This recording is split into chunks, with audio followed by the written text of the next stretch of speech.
Alrighty, here we go. Welcome to the Get MorAlpha show. I am Al Mora, your Get MorAlpha host. I could use a haircut. I'm gonna check my monitor. Today is April 20, 2020, and it's gonna be a beautiful show. And let's see here. Make sure that we get online. Each time I've started these shows, I've had a little tiny bit of technical stuff to work on, and it's getting better, but still getting better. Not all the issues are solved, but we will. All right. So right now, what I'm doing is, and I think you can see me, but that's one of the tricks. I'm not sure you can see me. What I'm doing right now is checking the monitor to see if you can see me. And let's see here. Yes, well, maybe. I see a frozen image there. This says I'm streaming, but no, it's frozen. So if you could see me, I'm going to log out and get back on. I'm going to end the stream and start it over because I'm frozen here. There it goes. Oh, yeah. There we go. No, I didn't have to log out. Okay. Now let's see if this is going to go. There it is. Take the sound off. There we go. All right. Let's get this Coca-Cola on ice served. Today's topic is investment banking. And as many of you know, I'm a retired investment banker. And usually I don't bore people with a long version of that story. And even today, I don't have time to go to the long version of the story. But today I'll get to fill you in more on how it was I became an investment banker and how I actually was in iBanking very formally in an iBank for only really almost 5 years, not quite 5 years, and then moved into treasury functions when I moved my family. Okay. So today's presentation is going to be a little bit meandering, unlike the others. I've created presentations where I've had what I call a roadmap, and I followed my roadmap. I got a pimple, I got a scratch here, shaving. Yeah, let's see what we can do about that.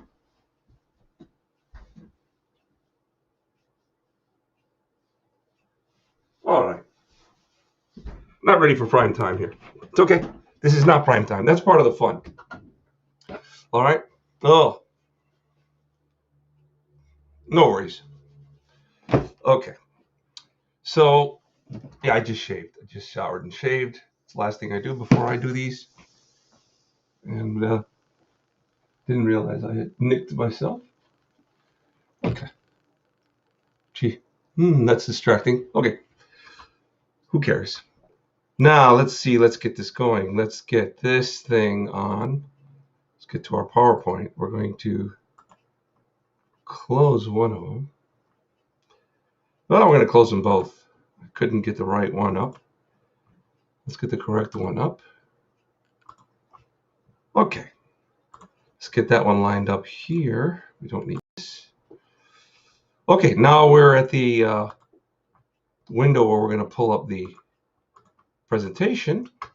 I had already pulled it in there, but I lost it. Oh, we'll see it's there. Okay, it's there. All right. Here we go. So kicking off. Let's go to full screen.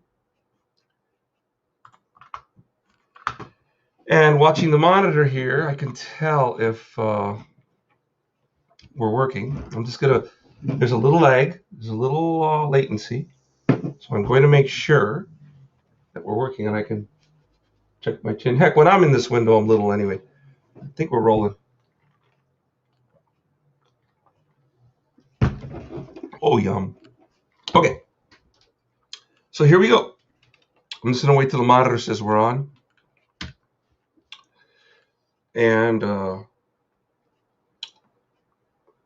if it's working, we will proceed. It's like I say, there is some latency. I don't see it on yet. The latency is usually about 10 seconds. Today it feels like 20 or 30 seconds. For me, you might not have the same latency I have. I'm on camera, checking my. So let's see here. I've got quite a bit of latency, more than half a minute maybe, but it's okay because I see myself taking that drink. So if this window pops up, then I'll proceed. Sorry for the delays. I sure wish this were smoother. I get it set up before I start, and then when I come and start broadcasting, it sometimes it's very smooth, sometimes it's not. And I don't see it up on this monitor yet, the big screen, when I do. So what I'm seeing in my monitor is I'm just seeing myself very small up in the corner, but I'm not seeing the presentation. So maybe it's not in. So let me do it again. Here's what's interesting. When I look at my screen here, I am looking at this moment at the streaming program. The streaming program says my screen is up, my presentation is up, but the monitor doesn't have it. And so I did a big part of a show one time like this, and the presentation was not there. The monitor was accurate, the streaming program was not. So I'm going to try this, do this one more time. I'm going to hit send to live. There are things you can do that can help. And see, there's certainly no point in proceeding without the presentation really being up. And again, I've had to do this. There have been a couple of times where I turned the show off, came back a half hour later, and things worked. So it's not a first time.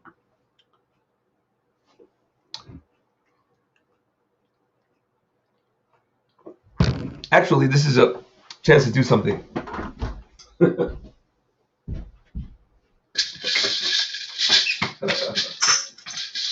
So I've got instruments in here, and I've got percussion stuff in here that I thought I would feature on my show.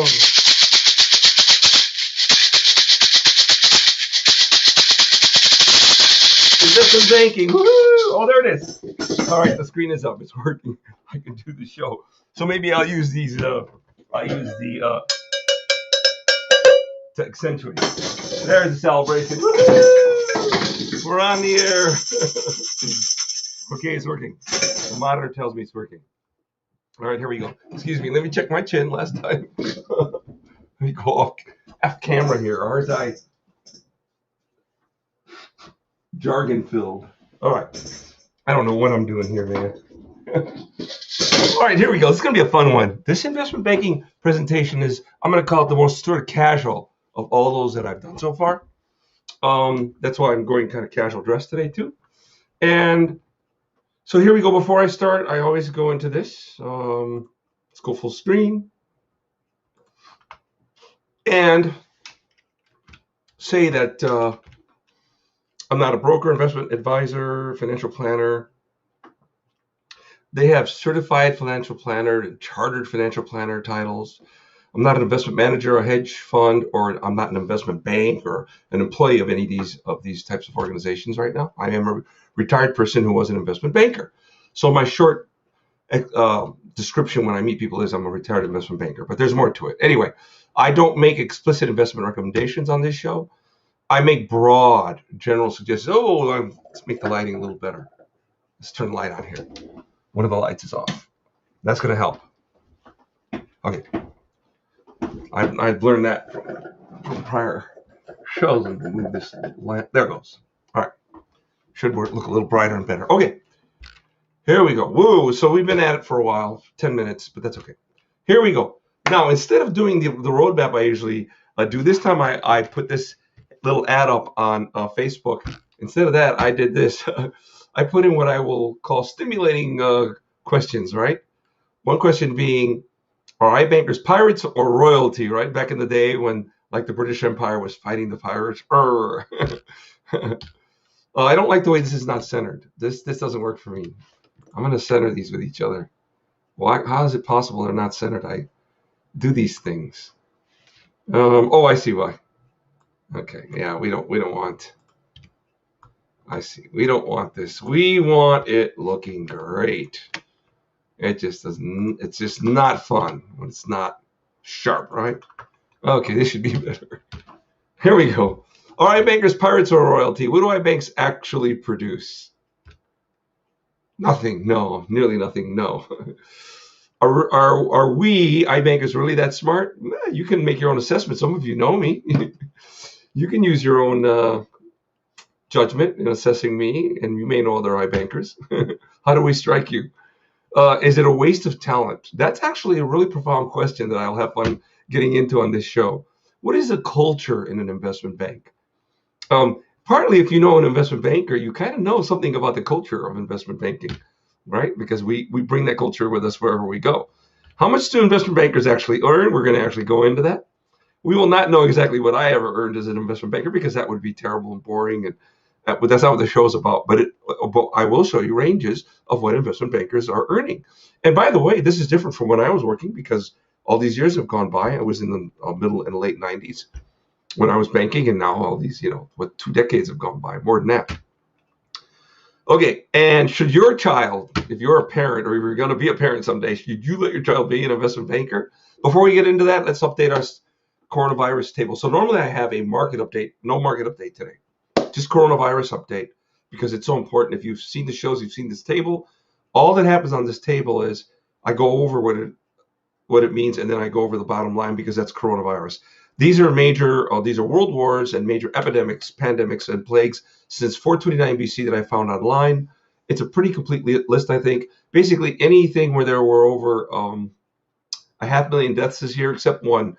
Back in 429 BC, when there were only 120 million living humans, 100,000 humans died from typhus, and that was pretty significant. So here we go. Let's look at the items in the column. What do we have? We have the Black Plague, smallpox. We have influenza after World War I. That's right, after World War I. Then we have maybe smallpox. We have World War II, salmonella, more smallpox, World War I, AIDS. I'm just going down the list. Salmonella, plague, kind of like the Black Plague. Not sure if they're the same or not. Encephalitis, typhus, influenza, and wow, influenza is there a number of times, although it's not at the top of the list. So the worst event that has happened in humans, and notice the columns, time period, what was the average population during this time that these people died, how many people died from this event, and then how many people died per person, and I turn that upside down and I say 1 in every 6 humans died from the Black Plague, for example. 1 in every 10 humans died from smallpox back in 541. 1 in every 15 humans died from influenza post-World War I, which is really amazing because that was worse than World War I, right? When 1 out of 75 people died. So let's see. Let's look at World War I. It's somewhere down the list. 20 million deaths during the war, but 100 million deaths. 5 times as many after the war. Okay, and then I have how many years looking at the columns again, how many years these each lasted, how many people died per year. But the really important column is the one that's got the red highlight around it, I think. How many people died, right? So 1 in 6 humans died from the Black Plague back in 1330. Well, it was 22 years, from 1331 to 1353. Now, coronavirus has been around less than half a year, and at this pace, about 46,000 people are dying per year, but hopefully will slow it down. It is slowing down, right? The deaths are slowing down in some areas, not in the whole world. They're still speeding up. But the pattern is that it speeds up and then it slows down. In the U.S., it appears to be slowing down. So 1 death in every 46,000 people, it's at the bottom of this table. So we have an opportunity, if we manage it as well as we can going forward. I think we could have done better from the start, but hey, we are where we are. And if we keep up the battle, hopefully it won't get anywhere near the level of some of these other items here on this table. And thanks to our responders, you are our heroes. Here we go. Now, one of the things I featured in these shows is to get viewers to have big, giant numbers in mind to give everything perspective, because big numbers get thrown around a lot in conversations about business in general, and certainly in investment banking, which is a very large industry. And there are going to be some big numbers. Now, most of today's presentation is not numbers. It's a bunch of qualitative stuff, not quantitative. But there are some numbers. And I really like having these perspectives, like more or less 330 million Americans means $3 per person is $1 billion. I think that's so useful for you to know when you hear the number $1 billion. Because you may hear that the U.S. government spent $1 billion on something. Well, now you can go crank, oh, that's $3 for each person in my household, right? That's $1 billion. That's what the government just spent. $1 trillion is $3,000, okay? $3,000 per American is $1 trillion. So when you hear, for example, that we're being bailed out, and the government just bailed out has a program right now for at $2 trillion of bailout. That's $6,000 per person that they're getting from us. They're going to get it from us one way or other. They're going to get it from us through taxes. Really, essentially, is how they're going to get it over time. They're going to get it back. There's really, in the end, no other way to do it. So $6,000 per person, not split evenly. How that gets split is a long, complicated story related to taxes. But I will say this. I won't be surprised when I tell you this. Wealthier persons, when things happen, when emergencies happen, are burdened less in terms of what their lifestyle. They may even, think about it, a wealthy person could even lose a larger percent of their income, but because they have way more disposable income, certainly the psychological impact on them and maybe the health impact on them, lifestyle impact on them is going to be smaller, right? So anyway, when we look at this $3,000 per person for $1 trillion, $6,000 per person for the $2 trillion package, and the government's looking at putting more stimulus in, we're going to all pay that back in the long run. Remember that. It's not for free. There are 8 billion humans almost on planet Earth, so $1.30 per human is $10 billion. And $1,300 per human is $10 trillion. So that's kind of the whole globe. That puts us in perspective with the whole world. So we're big, and the world is bigger. Here are some big numbers. It's a lot of numbers, and we're not going to, this is it. After we get through this table, and I want to fly through, we really get into investment banking. But it's back to that population number, which is 0.33 billion for the U.S. and the world, 7.8 billion. Gross domestic product, how much do we produce per year? 20 trillion, more or less. The world produces 90 trillion. So we make about $65,000 per capita. The rest of the world makes about 12, about 1/5 of what we make. Cash and savings in our banks, 15 trillion for us, 80 trillion for the rest of the world. So we've got about $50,000 on average per person in the bank. Whereas, and this includes savings accounts, checking accounts, cash in your pocket. It's called M2 in economics. Okay, and then anyway, $50,000 per person in the U.S., $10,000 per person around the world. Our stocks are worth 30 trillion. The rest of the world are worth 50 trillion. This is after the market has dropped. So the market's worth over 90,000 per person in the U.S., but in the rest of the world, only 6,000 per person, which tells you our economy is a lot more developed, more modern, much more powerful economy. Okay, and then insurance companies, a number to know. We're looking at trillions here. They own a lot of assets. And what they do is they buy bonds that will pay them money, and that is timed so that, for example, a life insurance company can do really accurate predictions of how many people will die. And so they can buy bonds with our premiums, and then they time out the bonds, pay them interest, and when that interest comes in, they use that to pay out life insurance benefit payments. Anyway, so this gives you a flavor for how big they are. They're huge in the economy. And then how much currency gets traded in the world, because that's what gets traded the most in the world is currency, 15 trillion a year, but only 0.2 trillion net. So most of that trading, the vast majority, is trading going in and out between investment banks and hedge funds, and they're trading for speculation, for profit, to try to make a fraction of a penny and make some money trading that day. Okay, currency trading. Stock trading volume is $500 billion per day, but the net volume is about 2 trillion based on some rough estimates I made. So here we go. These figures illustrate that financial markets are of a massive scale, right? And total and per capita. Total global assets would include every physical asset, toothpicks, military equipment, everything in between, right? And some economist estimates are very wide. I found a $500 trillion estimate of all the assets on planet Earth, financial and non-financial. And I'm thinking financial assets, a couple of 100 trillion. So non-financial, 500 trillion to 5,000 trillion, right? Whatever that is. Quadrillion. 5 quadrillion. Okay. Here we go. Now we're going to get into it. now we're going into investment banking. Now we've got some big number perspective. How big is the world? How much currencies being traded? How big are these stock markets? How many people are there? Okay. Why is that important? Well, it gives us a framework to look at this. An investment bank is a financial intermediary, and financial intermediaries, we're going to see these in more detail, but we're going to start with something very, very broad. What is financial intermediation? At the most broad level, right? The fundamental function of financial intermediaries, and I'll start over. The fundamental function of financial intermediaries is to restructure the timing and size of cash flows. That is it. Cash flows meaning actual money that goes in and out of your account or out of your pocket in currency or in and out of your savings account.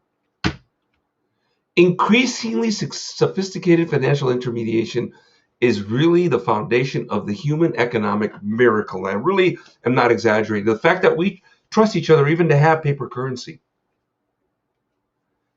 that we trust each other that our currency has value when we hand it to each other. How closely do we look at those bills when we get them? Maybe we should look at them a little more closely because there is some counterfeiting, but financial intermediation is a miracle, and it's a miracle of trust. So if you're wondering that the world is such a really terrible place, it's got some bad stuff going on if you watch the news, but the vast majority of what's going on in the world is that people are behaving, they're being great.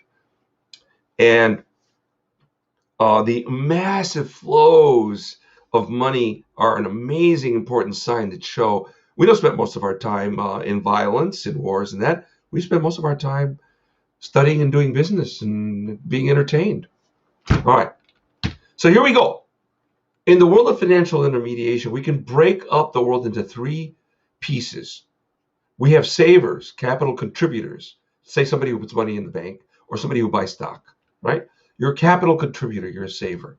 You have financial intermediaries, like all the banks, like investment banks, wholesale bank, the retail bank that you go to where you have your checking account. And we have the investors who grab that money and do something with it. For example, when you hand your money to your bank, some of that money they use to buy treasury bonds and make a little bit of interest on. They use other money to lend to people, make loans, right? Okay. So here's what's going on. You hand some money to your bank, and they may hand the money over to, say, a company if they buy, to the government when they buy bonds, all right? So the capital consumer in that first little step there was the U.S. government selling a bond. So you gave them cash, the financial intermediary. What do they give you? They give you a bank deposit. And you have the right to get that money back anytime. They hand you a bank deposit. It has value, right? Okay. And then they give that money to the Treasury, the U.S. Treasury. What does the U.S. Treasury give them? A Treasury bond. So they've just made a loan to the Treasury. Okay. So when you made a bank deposit, by the way, you made a loan to the bank. So much so is it a loan. It's a very special kind of loan. But so much so is it a loan that on the bank's books, it is a loan. It is a liability. And on a bank's books, under the list of liabilities, it's bank deposits. Isn't that interesting? Okay. So now the government pays some interest, and we give the bank more money, and then the bank maybe buys more bonds from the government. I'm going down the line here.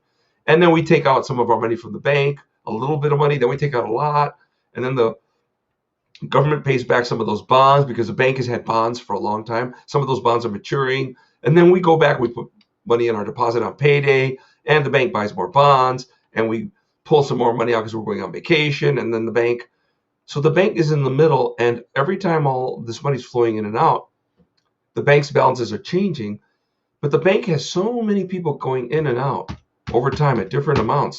The bank becomes good at, every level of bank, including investment bank, at forecasting how it's going to flow and not having a bunch of excess money that they need to hold, because everybody has to hold excess money in this so they don't run out and the system doesn't freeze, right? So everybody's got capital, cash, so that it oils it and it keeps it flowing.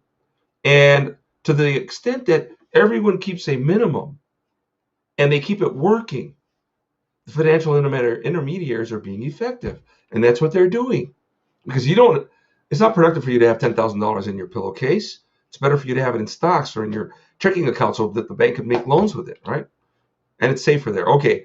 So investment banks as a group, though, they're the largest financial intermediaries on earth because of the assets that flow through them on a daily, weekly, monthly, yearly basis. Just massive amounts of money, because most of this flow, now I won't go back, most of this flow we saw are in here, and that we saw in those prior charts is going through investment banks. We'll see that. Okay. So investment banks are also the world's leading financial innovators. All right. And investment banking is part of economic infrastructure, just like roads, governments, utilities, banks, regular banks. Investment banking now in a modern economy is the bank to large corporations and to governments. And you'll see that. Here's what Investopedia said. What is investment banking? Investment banking is a specific division of banking related to the creation of capital for other companies, because the banks are companies too, for governments and other entities, because there are quasi-governmental entities. Sometimes they're called NGOs, non-governmental organizations, which are put up by groups of governments sometimes, like the World Bank. Anyway, investment banks underwrite new debt and equity securities for all types of corporations. That means they create them. And we'll talk about that. And I've gone over creation of stocks and bonds in detail in prior shows. Okay. Investment banks aid in the sale of securities. They stand in the middle and they'll buy and sell securities. And they'll buy and sell, that doesn't say it here, currencies, which are not securities, but it kind of is, and commodities, all right, and derivatives. They help facilitate mergers and acquisitions, which is extremely important. That's big companies buying and selling either entire companies or chunks of companies, like divisions. And they aid in reorganizations and broker trades for institutions and private investors. Investment banks also provide guidance, that's a big word, to issuers regarding the issuance and placement of stock. An investment bank is in a position where it's consuming and analyzing so much information so fast that its clients rely on the bank to give it timely and thoroughly vetted, detailed, rich, accurate information about any question that a client can have related to the business that it's doing with the bank. To help understand investment banking more, Investopedia further writes, many large investment banking systems are affiliated with or subsidiaries of large banking institutions. Many have become household names, the largest being Goldman Sachs, Morgan Stanley, JP Morgan Chase, Bank of America, Merrill Lynch, and Deutsche Bank. There are many others. Broadly speaking, investment banks assist in large, complicated financial transactions. That is fair. They may provide advice on how much a company is worth. That's an extremely important skill they have. And I did not put a slide in that was going to put in competencies of investment banks. The number one being knowing the value of things. So they provide advice on how much a company is worth and how much anything is worth. How much a security is worth, how much a stock is worth. They are the world's leading experts in this. Okay? All right. But here we go. They include the issuing of securities as a means of raising. Let me back up. They may provide advice on how much a company is worth, how best to just structure a deal if the investment banker's client is considering an acquisition or a merger or sale. And it may also include the issuing of securities as a means of raising money for the client groups and creating the documentation for the Securities and Exchange Commission necessary for a company to go public. And that's a part of it too. The investment banks have teams of lawyers who are fantastic and know the securities laws, not only in the United States, all over the world. And they know the securities laws so that they can help somebody who issues a security to get it issued in the first place, to issue it at a good price, and to make sure that they issue it legally. Here we go. Investopedia further writes, skills and requirements to be an investment banker. The investment banking field has gained interest over the years as investment bankers are generally very well paid. So people didn't know who they were. And in the 90s, it started appearing in the newspapers. Ivan Boesky and Michael Milken being two of the big names that became known. And their names come up later. But these positions require specific skills like excellent number crunching abilities, strong verbal and written communication skills, and the capacity to work very long and grueling hours. Now, I'm going to go over that again. These positions require specific skills like excellent number crunching abilities, strong verbal and written communication skills, and the capacity to work very long, grueling hours. That's a fair description of an investment banker. Here we go. Very important. Educational requirements. And they really are, because the banks will not interview you. See, here's something interesting. The educational requirements for an investment bank are not in law anywhere. An investment bank can hire anyone they wish. But investment banks won't touch somebody. They won't let them in the door. They won't interview them unless they have a fantastic education, because there's no need for them to take the risk on someone who doesn't. So what they have is the most qualified people really in the world coming to them out of the best schools in the world. And here we go, important educational requirements I'm reading usually include an MBA from a top-notch institution and potentially the Chartered Financial Analyst designation, which is a pretty good qualification to have. It's not an MBA, but it's great. It's good. All right. Now, what's a Wall Street Pro? Here's a topic. So this is almost slightly off topic, but it's really not. Here's what I mean.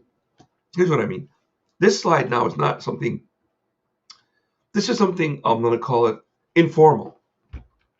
It's about perception. What's a Wall Street Pro? If you know an investment manager, let's look at this thing. Let's look at the structure right first. Who's on the fringes? Who's borderline? And who's really a legitimate Wall Streeter? Okay. And if we look at it, let's go ahead and look at the boxes. On the fringes are investment managers and stockbrokers because they do help you buy stocks, right? But investment managers and stockbrokers help you buy and sell things that have already been created, that already exist. They're not involved in creating these things. Okay. Borderline legitimate Wall Street professionals, corporate bankers, we're going to explain what they do more. Investment banking analysts, we're going to explain what they do more. But they are analysts who study and write about stocks and bonds and all kinds of markets, okay, for the investment bank and for its clients. Okay, stock analysts, I could put economists in there too. Could be iBank analysts and economists because they do a lot of analysis and writing for themselves and for clients. Okay, a stock analyst who does the same thing as an iBank analyst. He could be working for an iBank, but he could be just working for a stock analyst company, an exchange traded fund manager or mutual fund manager. These are borderline sort of Wall Streeters. I'd give them a little more legitimacy, ETF managers and mutual fund managers. They're in the market. They know the market really well. But really in the core, the heart of Wall Street are investment bank underwriters, mergers and acquisitions officers, sales and trading professionals, and risk management traders. Also Wall Street lawyers and hedge fund managers that are not investment banks, but they're closely related. And they have a lot of the same skill set, and they have an extremely close historical tie. Investment banks and hedge funds. Okay, here we go. So to iBankers and hedge fund managers, only iBankers and hedge fund managers are true, legitimate, bona fide Wall Street pros. Legitimate Wall Street pros transact. That's the thing inside that legitimate box. And the Wall Street lawyers are on transactions. So they know their work, that on a document they're working on, in an agreement where a merger is being done or where a derivative is being bought and sold. They know that contract is for a transaction that's going to happen. And these transactions are in the tens of millions, hundreds of millions, and billions, tens of billions of dollars. Okay? Massive transactions. So here we go. Legitimate Wall Street pros transact, gather information, analyze the information, make decisions, and deal in massive volume. Wall Street lawyers are highly educated, trained, hardworking, and well-paid. Most top hedge fund managers are ex-investment bankers and can earn more than investment bankers, which is interesting. Corporate bankers are, I have some neat stories about hedge fund managers. I'll tell one right now. So what happened to early hedge fund managers was this. They would be traders at an investment bank, and they would make, say, $100 million of profit for an investment bank one year. And most investment banking bonuses were topping out at the time at, say, $1, $2, $3, $4, $5 million. So somebody says, this guy made $100 million for us. This would give him the biggest bonus ever. Now, this one's a true story. And they tell him, here's $10 million bonus. The guy grabs his $10 million bonus, and the next day he leaves. Because he's offended at such a tiny bonus when he made $100 million profit for the bank. And what does he do? He forms a hedge fund, and he goes on to make hundreds of millions of dollars. Wow. Okay. True story. Okay. That wasn't me. I would not be doing this show. All right. I'd be running some massive corporation. I'd be buying big chunks of Facebook or something. No, not Facebook. It's overvalued. Anyway, here we go.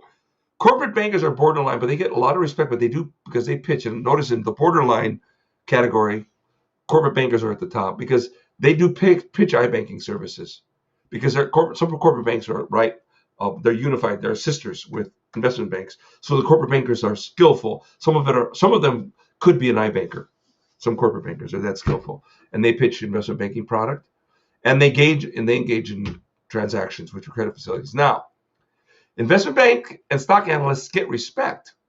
Okay, investment bank analysts and stock analysts get respect. They watch markets, they write well, but they're discounted because they never pitch a business, they never transact. iBankers and hedge fund managers, the top guys, view investment managers, ETF managers, mutual fund managers as lemmings, meaning they just follow the crowd. They view brokers almost with disdain, if not with disdain. iBankers and hedge fund managers say, well, a broker is a glorified used car salesman who preys on old ladies.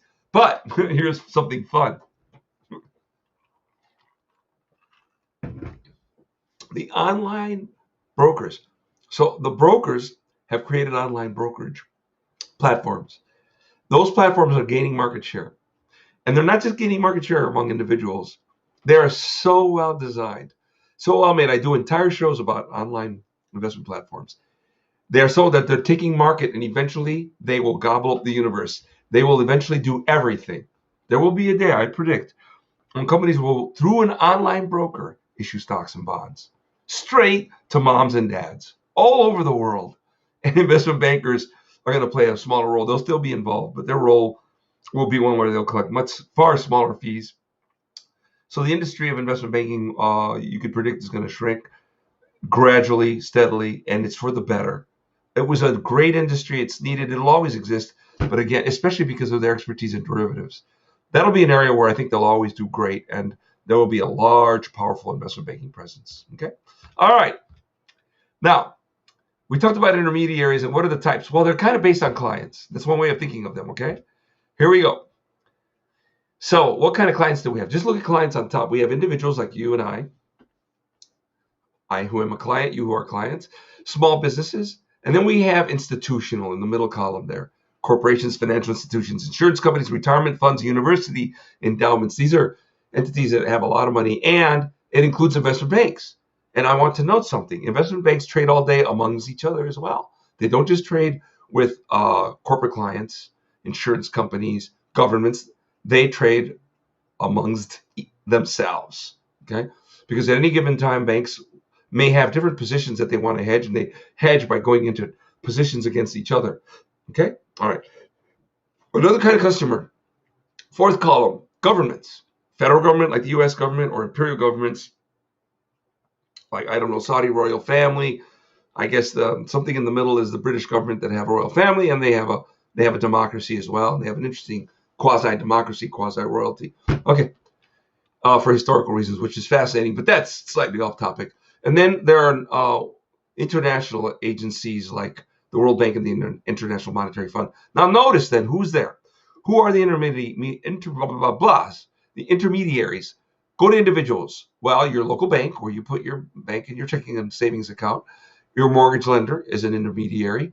Insurance companies for life, health, home, auto. Stockbrokers are intermediaries. Investment managers, ETF and mutual fund managers, and hedge fund managers. Usually you get to them through your investment manager or through your stockbroker, but they're very connected to you. They're there because of you and for you. All right. Small businesses deal with local banks, or if they get bigger, they have middle market banks, and they do business insurance and ETF and mutual funds. If a small business is well run, it's got excess cash, it's keeping it invested, okay. And it may buy its own ETFs and mutual funds because management hopefully is professional enough to not have to rely on an investment manager or a broker. They can do their own thinking, but they might rely on an investment manager or broker. All right, in the middle, here we go. This is where it starts getting real good. Why am I talking about that? Because now you know something by looking at this. Investment banks do not deal with individuals. They do not deal with small businesses. It's a big reason for putting this here. Investment banks, on the other hand, are dominant, all right, in the rest of the world. Anybody who works in a corporation, insurance company, university endowment, retirement fund is doing business with an investment bank as frequently as you're doing business or more with your checking account. So every day you whip out your card and you buy groceries, everything you're doing, you're touching your bank, your retail bank. All of these other level of institutions every day are touching an investment bank. Every single day. So although investment banking is back behind the lines, sort of, like warehouses, it's something you don't see. You may once in a while hear about it in the world of think of it this way. I just thought of a great analogy. What would it be like if we didn't have semi-trailers, 18-wheelers? Just take them off the road. What would happen to our economy? And yet we don't think of them a lot, right, as being important, but they're there and we see them. Investment banks. If we didn't have, maybe I have a great analogy. The investment bank is the 18-wheeler of the international global economy. because it is moving so much capital. And it's doing it right around us all day long. Everything. Now look around you. I've been planning to say this. Every single thing that your eyes can touch, including whatever you're wearing, except for you and any humans around you, has been touched by an investment bank, because whoever created it somehow was touched by an investment bank. So every single product, every mall, I mean the paint, I mean everything, was touched by an investment bank on some level. For example, somebody would say, well, no, not true. Yes, because even if you put money in a bank, that bank touches an investment bank, right? Because banks are part of public companies that issue bonds through investment banks. And that's the way they get the capital, so that they can put up the building so that you can have a bank account. So the way you might not be touching investment banks is if you did only cash business your entire life, and if you somehow managed to only buy products that never got touched by an investment bank. I'm trying to envision what human being would do that. Okay, corporate and investment banking now. A little more stuff. See, back here we had corporate banks in the middle column, regional banks, corporate banks, investment bank. Let me finish saying this though. Let's go to the fourth column to the right. So national, federal governments, they have their central bank, the main bank, serving them and serving all their local banks. So it's an interesting place that central bank is in. It's a very critical role, incredibly critical role. And you have your treasuries. So that's important for the national government. And then going to international entities, we have the World Bank and we have the Monetary Fund. Governments do business with them mainly. That's it. Okay. So big picture, going back one more time, investment banks do business with large organizations at massive volume. But now I was going to say, going in the middle column again, you see corporate banks and investment banks, corporate banks in the middle in blue, just above investment banks in that middle column. Okay. Corporate banks sometimes are, investment banks are inside of corporate banks or next to them. They're part of the same organization. So in a corporate bank, you have what are called generalists, and they do this. Let's look at the two gray boxes. They give guidance to treasuries of corporations, treasury departments. They give them credit facilities, next box below. They give them exposure. They connect them to the iBanking part of the bank. And they give them a lot of other services, shareholder services, trust services, many other services. That's what a corporate bank does.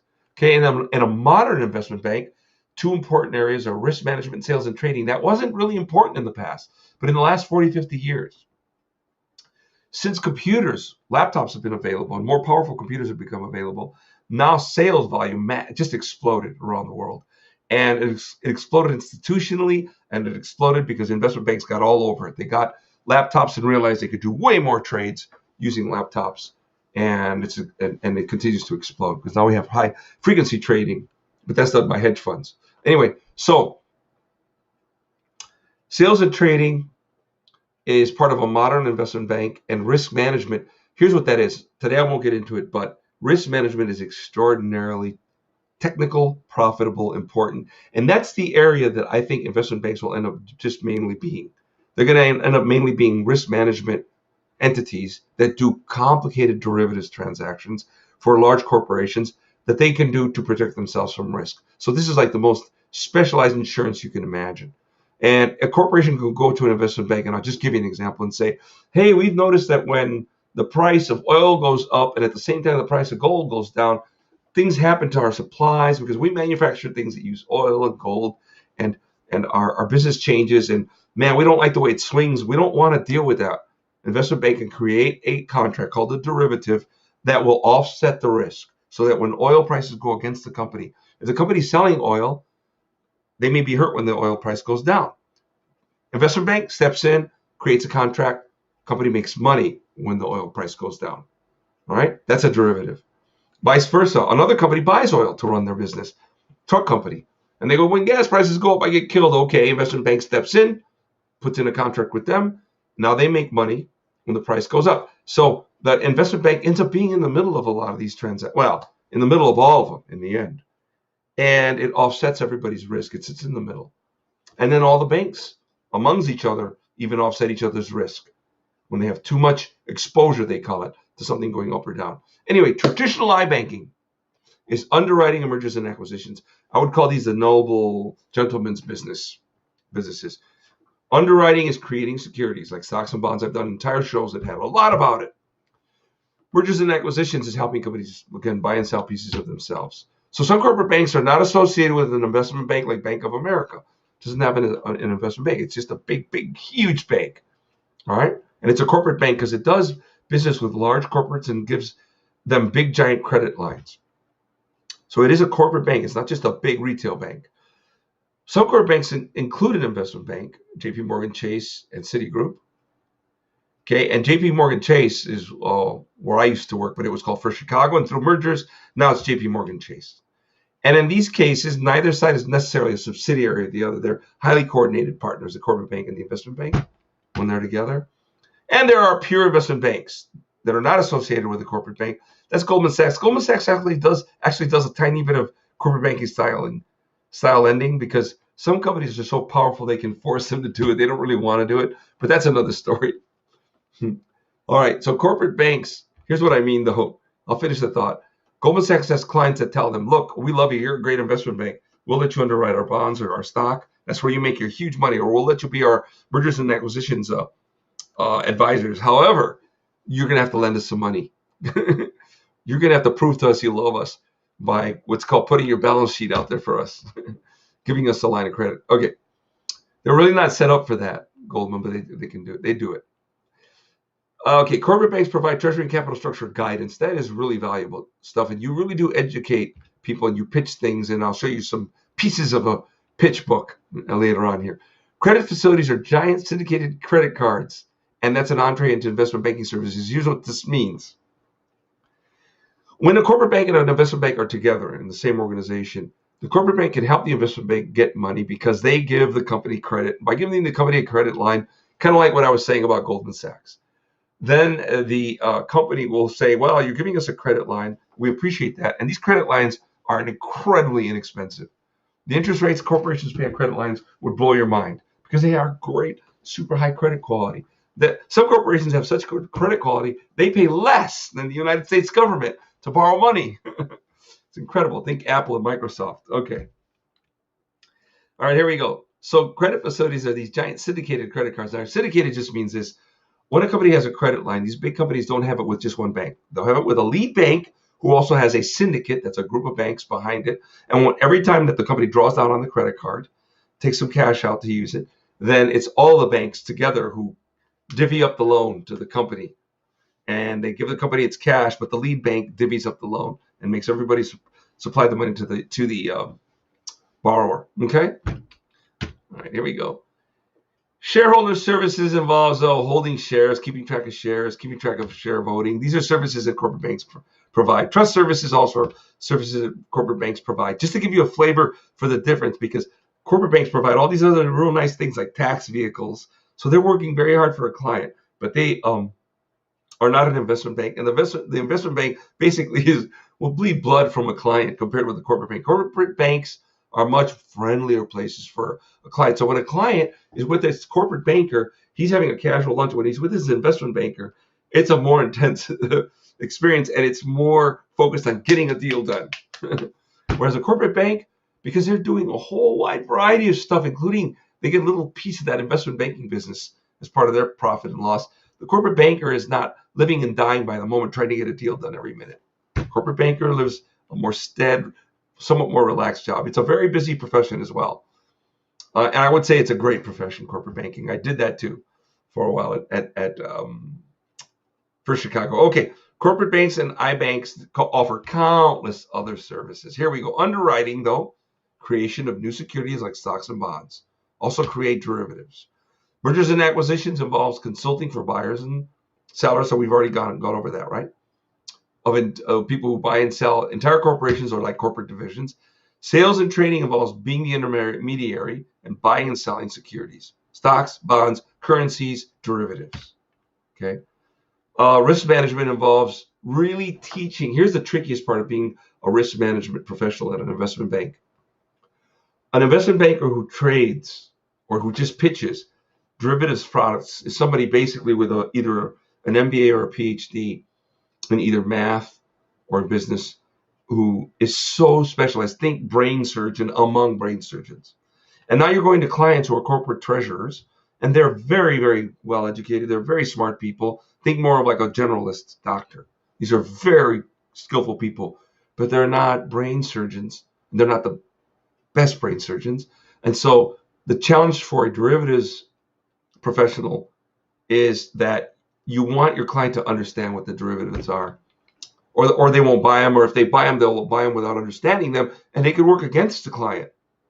It's definitely like working with fire. Now, here's a great chart I created to give you a flavor for what it means when I say a bank is an intermediary. What are all these lines? Here's a key. Each one of these arrows is either a blue arrow that is stock, a red arrow that's a government bond, a black arrow that's mutual fund, exchange traded fund, or hedge fund shares. Notice there are some black lines. Mostly they're short little lines toward the right.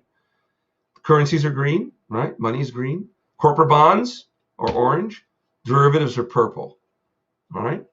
Don't worry if you don't know and don't need to know what derivatives are. And here's the key. Who are here? Governments and government agencies, stock and bond and derivative exchanges, and they're color-coded, the entities as well. Mutual funds, exchange-traded funds, brokers, investment managers, individuals and companies, investment banks in gold, and hedge funds. So let's see. We see all these flows, the arrows. Now let's see who is where, right? So on one side, we have issuers and currency sellers. Who are they? Issuers create and sell stocks and bonds to raise capital in companies, and governments sell excess foreign currency and or buy foreign currency that they need to do business. So again, issuers create and sell stocks and bonds to raise capital to run their business. And there are companies and governments that sell excess foreign currency and or they buy foreign currency that they need to buy to do business. That's what's on that side of this chart. Okay, in the middle, you see that pop up there? Okay, intermediaries and derivative sellers. Intermediaries transfer stocks, bonds, derivatives, and currencies to investors. And I could just say cash deposits.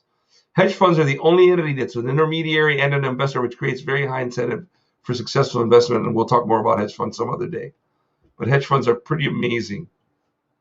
They're pretty amazing. Okay. And then on the right, my right, your right's that way. Investors and currency buyers. Okay. So we had currency sellers on the left, currency buyers on the right. Who are they? Let's read first. Investors are the ultimate buyers of stocks, bonds, mutual fund shares, hedge fund investments, derivatives, and currencies. All right. So who's who? Where are they? U.S. companies, international companies. Notice the colors of arrows show you that they're selling something. If it's blue, they're selling a stock. If it's orange, they're selling a bond. If it's purple, they're selling a derivative. And what do you know? Companies do. When you enter into a derivative, really, you're always both buying and selling at the same time. Isn't that odd? But on a certain level, that's always true in derivative land. And we'll get into that in other shows. International governments notice something. They have red for bonds. They have green for currencies, but they don't have derivatives. International governments don't trade in derivatives. International central banks. Really, that could be one box. Same idea. Yeah, that could be one box. Governments and central banks. But no, it's good they're separate. It's fine. And then municipals are states and cities and their counterparts in the rest of the world, whatever they may be called. What do we call them in Canada? Oh, I can't remember what they're called. They're not called states. They're not called regions. What are they called? Oh, well. So much for my geography skills. The U.S. Treasury is another issuer. And who is the buyer? Way over on the right. Who's the buyer? Individuals buy that stuff. Hedge funds. Because individuals put their money in hedge funds, and hedge funds then invest the money. Investment banks are there. U.S. companies, international governments, international central banks, and municipals. So the same guys that are on the left are on the right. Because some of them, they both issue and they buy stuff. Okay, and we have the Federal Reserve, the central bank. Central bank's already there, so it's there twice. But that was international central banks. I got it. And this is the U.S. central bank. Forgot. I created this thing years ago. We have futures exchanges, stock and bond exchanges. We have retail banks, the ones that you go to, you and I go to. Okay, here we go. Mutual funds and exchange-traded funds. Brokers and investment managers. Okay, so that's how they fit in. All this stuff is flowing, but there's someone missing, investment banks. So what you're going to see is the investment bank has different divisions, stock underwriting, bond underwriting, primary dealership, sales and trading, like government underwriters, derivatives dealer. Oh, primary dealership, by the way, is important because when the government issues, it's investment banks. When they issue bonds, they go through investment banks to get to investors.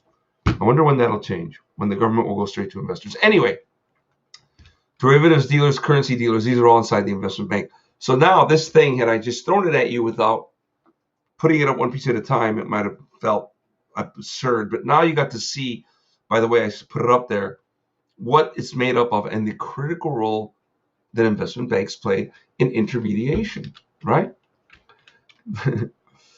Okay. And then something fun is going to happen. You see the dotted line? The orange, the blue, and the purple? Okay. We could have put a red dotted line up there too. Look at it way on the bottom right. Way on the bottom right. Down there. I'm imagining, I'm looking at the presentation. Online brokers are going to take over the world, as I said earlier. And so they're going to enable us to get stuff directly without going through mutual funds or brokers or investment managers, which is amazing.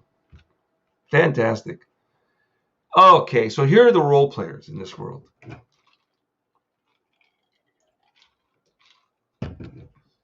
It's a different way of looking at it, but it'll give you a flavor for what an investment bank is contending with when it's interacting. It's interacting with all these different entities, right? Somebody's got to work physically at the bank and understand all these different markets and all these different customers all over the world to do business every day. It's just an amazing undertaking. Incredible. All right. So stock and bond issuers, these are the role players that are out there in the capital markets. And I would say this drawing is a capital markets drawing of capital flowing all over the world in the hundreds of trillions of dollars, all right, per day, week, month. Stock and bond issuers, investors who buy the stocks and bonds. Analysts who analyze stocks, ETFs, mutual funds, who write papers and pieces on whether they're good or bad, buy them or sell them. Bond rating agencies who rate bonds. I've talked a lot about that in prior shows. Investment banks and hedge funds, right? You're getting a flavor for what they do. They're role players. They're in here transacting. You have brokers, investment managers and advisors, central banks like the Federal Reserve, regulators, okay, like the Commodity Futures Trading Commission and Securities Exchange Commission and the Congress. They're all regulators. I don't like that comma there. The comma has a space. That's better. Let's make sure it looks great. All right, that's better. Executive management, they're role players. CEOs, CFOs, CTOs, CIOs, all these people who run companies. Okay, board of directors, business schools, economists, MBAs, accountants. These are all role players that are there. I didn't put lawyers. I could put lawyers in there. All right. Because of the investment bank's central intermediation role, they are in constant contact with all capital markets role players. Okay. My contact list had literally over 2,000 names, and that was typical when I was banking and working in Treasury. How about that? 2,000 people that on a given day I'd be hearing, talking to, or getting emails from, or emailing and staying in contact with. It can be done. All right. Oh, so this is it. This is true. An investment banking career is the extreme manifestation of the corporate life. It is unbelievably fast-paced. A productive investment manager juggles. A productive investment manager juggles. A productive investment banker juggles supervision, transactions, deals, economics, right? They're watching the economic information that's flowing. Every day there are economic announcements. Analysis, meetings, travel, news, training, mentorship, technology, regulation. They write, they present, they report, and they conjure vision. iBankers are densely communicative. These are people that store an amazing amount of knowledge and in small amounts of time with minimal number of sentences and effort convey dense and useful productive information. It is remarkable. The transaction sizes and the fluidity in markets, the volatility in markets imbue great responsibility. An investment bank, when you're walking around it, you can feel it. You can feel people concentrating, working, thinking, taking responsibility, And it is an impressive thing. Salaries, if you're a first-year analyst, you're not going to be, by the way, a transactor. You're just going to be somebody who's going to stay in the analyst area, and you're going to write reports for your living, or you're going to be an editor because you get seniority and you become an editor who supervises the analysts who do the writing. But in your first year, not bad. You can make $70,000 to $150,000 as an analyst. In your third year, you're going to make, what, twice that? More than twice that? Now, if you're an associate, you're going to become a trader or an mergers and acquisitions person or an underwriter. And notice the difference in first-year salaries. How about that? Can you imagine you go into a job and you make $150,000? This includes your base plus your bonus. Most of these salaries earlier on are base, and the bonus is a smaller fraction. Like your associate first year, you might make $100,000 base, $50,000 bonus. Okay, but as it goes on, your base doesn't grow much, and where you get your big money is in bonuses. But notice, if you're an assistant vice president, that the highest title that I reached before I left investment banking, this is what they're paid now. They were paid less then, but still, it was wonderful salaries then as well. A vice president now is making over $1 million if he's doing a fantastic job, and a managing director or partner, and there it is. These are the titles that exist within the investment bank. Then you're making $500,000 to millions and tens of millions of dollars. So analysts remain analysts their whole career. Associates enter with the intent of becoming transactors, that is, real iBankers. Associates train for a year. And depending on the area and bank, right, half to 90% of associates are gone from between 1 and 2 years. Okay, so the attrition is amazing. People leave or they get fired, but mostly they leave because they know they're going to get fired. Because the bank only has some room for so many people, and what it does is it hires more people than it's going to keep. That way, it keeps only the hardest working, most productive individuals, the ones that fit best. And then if you can hang in there for a year and a half, 2 years, you're going to be there for a long time. You'll probably be just great. Some people do leave after that, but the big attrition happens in the first year or two. And here's what they charge, like a mergers and acquisitions fee. Where does all this money come from? Because they charge big fees. For example, on a deal size of $10 million, look on the top left, they make 1%, and the next $10 million, they make 2%. You know, I think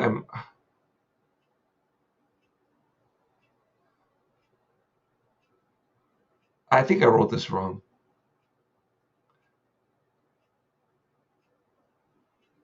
Yeah, I wrote the size wrong. I should just have sizes there. And you can ignore the size thing. Just look at the percent column. They make 5% of the first 10 million, 4% of the second 10 million, 3% of the third 10 million, 2% of the fourth. Yeah, forget that other thing. I messed that up. It's okay. Here. I wonder what I was thinking. I don't know what I was thinking. This is why I am retired now. All right. Here we go. There we go. That's it. Good enough. There it is.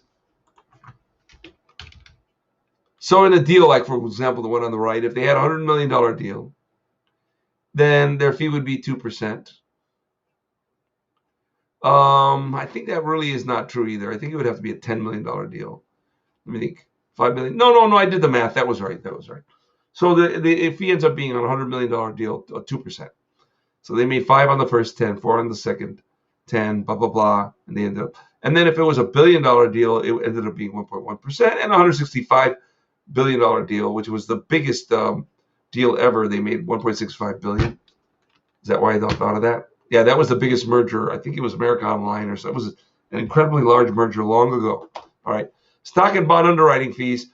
The underwriting fee is somewhere between 2 and 4% of a stock or bond issue. The more powerful the issue or the larger the deal, the lower the fee rate as a percentage. But an example, Lyft raised $2.45 billion, like in 2018, I think it was.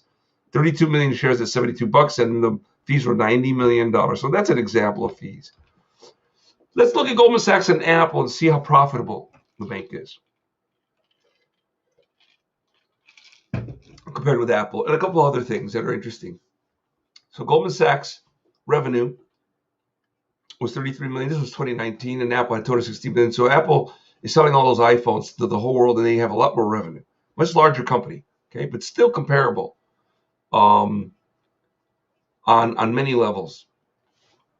Okay, let's look at the bullet points. Apple had 8 times the sales of Goldman, so much bigger. Because Goldman, even though it's got that massive, by the way, this revenue is a tiny number compared with the amount of assets that flow through. Because if they buy $1 billion of bonds, and then they spend $1 billion, and if they sell for $1,001, the revenue is $1.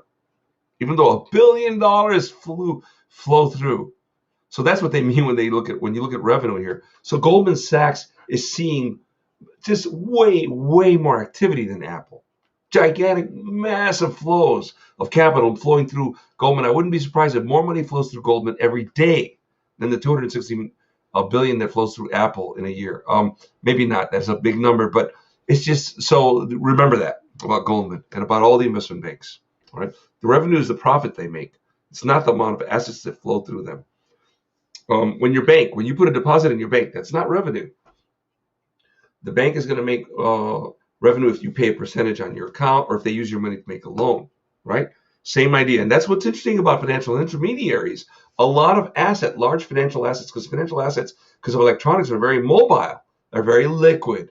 They can fly all over the world. Boom, right? You can push a button right now on an online platform and you can buy stocks from anywhere in the world. Any exchange that's open in the world, and you can tell it what exchange to buy on.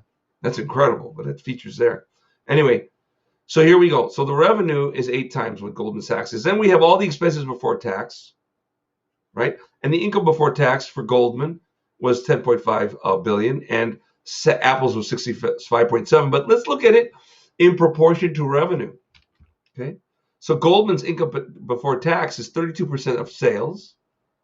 Okay, income before tax, whereas Apple's is only 25% of sales. You see. So the 25, and I should call Goldman's 32% of revenue, because they really don't have what we would really exactly call sales. They have fee revenue or trading revenue, trading profits. All right.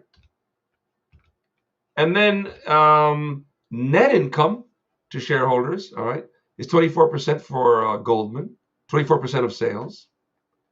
And it's 21% of sales for Apple. That's down there in the table. Right next to the table, you see the percentages there.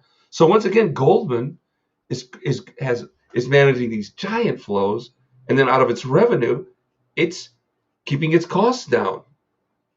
Okay, so that more of its revenue is translating into net income. Okay, so but then here's something ironic. What's the market capitalization of Apple? Go down further. Market capitalization is the big number down at the bottom. The big number is 1.287 trillion for Apple. That's the biggest number on the whole table. So go to the Apple column, go down to the biggest number is the 1.287. That's 1.287 trillion. Goldman's worth 67 billion. Okay, but it's hard to compare because of the different size of revenue with Apple and Goldman, between Apple and Goldman. So let's look at market capitalization per dollar of revenue or sales. So in Goldman Sachs' case, right below the market cap of 67,590, $2 of market cap per dollar of revenue. But Apple has $4.95, which is more than Goldman. And their capitalization per employee also is higher. The last number's on the table. So the amount of market value of Apple is $9,400 per employee. And Goldman's is only $1,690. And here's Goldman, who employs a bunch of very brilliant investment bankers doing all this amazing work. What does that tell me? Can Apple employees be 6 times smarter than Goldman employees? No. It's not that they're dumb at Apple. I know they're brilliant, but they're not 6 times smarter. They're not 1 time smarter. They're not probably nearly as smart on average as Goldman's employees. So my answer is no way. So what's going on? Apple is really overvalued. That's what that says. Now, part of the reason, though, that Goldman should not be valued much more than it is, if not at all more than it is, Goldman may be appropriately valued, is because of what I described. It remains to be seen what they're going to do as those online brokers start gobbling market share. Here we go. Investment bank lead table. We're not going to go through this stuff in any detail. This is just a good list that shows you the top banks. JP Morgan's massive. This was 2017. It's stale, but we can still learn from it. Somewhat stale, but still useful. It only has bank fees, but the bank makes a lot of other money, like from trading. So fees would be mergers and acquisitions fees. Heck, I can't think of too many more fees. Where they make their big money is trading and selling derivatives. And these are the same main investment banks: JP Morgan, Goldman Sachs, Bank of America, Morgan Stanley, Citi, Credit Suisse, Barclays, Deutsche, Royal Bank of Canada, Capital Markets, Wells Fargo, HSBC, UBS. These are from around the world now. Mizuho from Japan, BNP Paribas from, are they Switzerland or France? I don't remember. Sumitomo, right? They are Sumitomo. I assume Mitsui. I'm thinking Japanese. Mitsubishi. So they're around, but the main ones are American. And then you get into Barclays, they're British, if I remember right. Royal Bank of Canada, Capital Markets is huge. RBC. Deutsche Bank is German, okay? So anyway, these are the big investment banks. And if you've ever felt like looking at what happened in 2017, at least fees-wise, you could compare it here. It's interesting to see that the share they have of all the fees in the world. Let me see. Let me see what they mean here. Oh, I think I don't know. This is not the right numbers. Somewhere I knew the share of business this was compared to the whole world, but the top 25 was most of the world. By the way, these green numbers are how much it grew. So only one bank out of all this list lost business in 2017. And on average, they got 16% more. So, man, they made a lot of money. Okay, Wall Street job areas. Here we go. We've already talked about these somewhat, but this is another way of thinking of it. And thinking of other aspects of working at. So if you're a relationship manager at a corporate bank, or you're in origination at an investment bank, meaning you're the one pitching the business. You're not the trader. Okay? Or you could be an underwriter at an investment bank, or you could work in mergers and acquisitions. Here we go, right here. Roles and responsibilities. You're the top of if you're in relationship management, you interface with the CEOs, etc. So the traders don't talk to the CEOs and chief financial officers of companies. They talk to treasury officers. It's the relationship managers who talk to the senior people at the company. So investment banks do have persons who are always talking to the top person at every company who's their client. All right. And then highly connected, yeah. Lots of travel. I'm going to fly through this. Well-paid corporate bankers. And the iBanking origination team. If you don't have a corporate bank and you're on your own as an iBank, then you have what's called the origination team. And they're the ones who drum up business. And they are very well paid. More than corporate bankers. Although corporate bankers, they make a fraction of what investment bankers make, but they still make a great living. A great living. They may make a half, a third, a fourth as the years go by. They don't make in the millions, but it's a great career, corporate banking. It's a career I respect. I have a lot of respect for. Underwriting is the oldest investment banking function. You create new securities. You connect issuers with investors. You work with the salespeople on the trading floor to get buyers, and you work with the traders on the trading floor to set prices. And it is repetitious. It's not as sort of innovative as other areas. Mergers and acquisitions is about buying and selling pieces of companies. Very traditional, very venerable, very prestigious, intense negotiation provider environment, very ground up. Lots of real great fundamental stock valuation modeling and modeling of financial statements. Really cool, like analysts do. Lots of legal work, very long, hard hours, and you do a lot of due diligence, which is just checking all the numbers. Have you ever heard of the function due diligence? Diligence is when there's going to be a big transaction within the context of mergers and acquisitions. So people are just checking the numbers literally by asking questions or going in what's called kicking the tires on the car. They go into a company and they meet the company on their own site and walk around the company and see the offices. Even if it's a manufacturer, they walk around. They literally walk around the factory. If it's a warehouse, they walk around the warehouse. That's diligence. Okay, here we go. And what's the physical environment like? Well, if you're a junior, you work in an open concept environment, but you got your own private office if you're more of a senior guy. Same thing in underwriting, similar. But man, when you're on that trading desk, if you're in underwriting or mergers and acquisitions, you don't have any privacy. If you're in underwriting, but mergers and acquisitions is way more private. Juniors have an open concept, but they have some space. They have a nice desk. They're not all crammed together. more areas: trading, sales, and analyst. So on a trading floor, you have somebody who specializes in trading, setting the prices on everything, but the salesperson's the one talking to possible buyers and sellers. So traders I'll do a lot of trades, probably most of their trades through a salesperson who's talking to people who buy and sell through the bank, but traders can do their own deals directly with other traders too. So the trader, his main job is setting prices all day long. And he's always specialized. Like you'll have one trader who'll sit there and trade only the 30-year treasury bond all day, and that's his job. Somebody else will trade only the 10-year treasury bond. Some guy will trade only corporates related to energy. Some guy will trade, or some woman, of course, will trade only corporates are related to entertainment. And so these people end up being experts at trading instruments within an industry, or even more specifically than that.